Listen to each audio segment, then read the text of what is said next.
You ever wonder why Americans are so damn good at turning on each other? Why we spend more time fighting over who gets to use which bathroom or what color a Starbucks cup is than fighting the systems that keep us all struggling?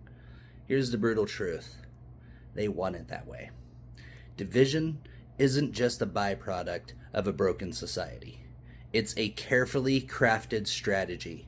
And the billionaire owned media, they're the architects of this chaos.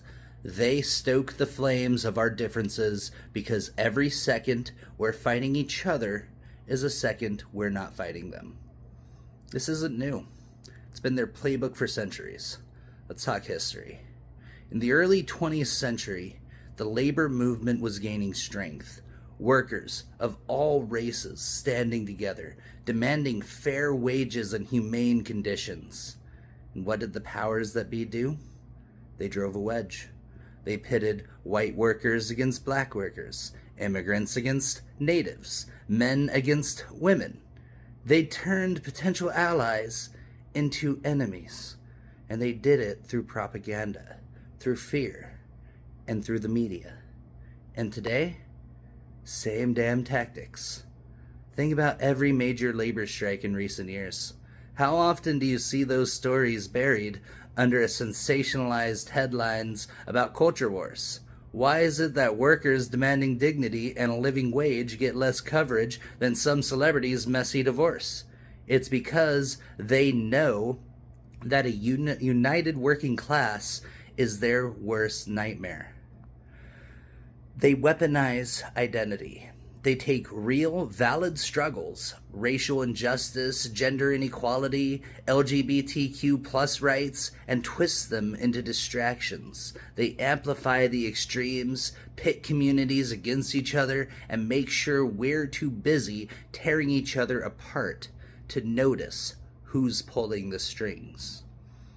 Let's think about what could happen if we refuse to play their game. If we stopped letting billionaires and politicians manipulate us into thinking our neighbor is our enemy. Imagine if workers across all industries, across all backgrounds, stood together and said, enough.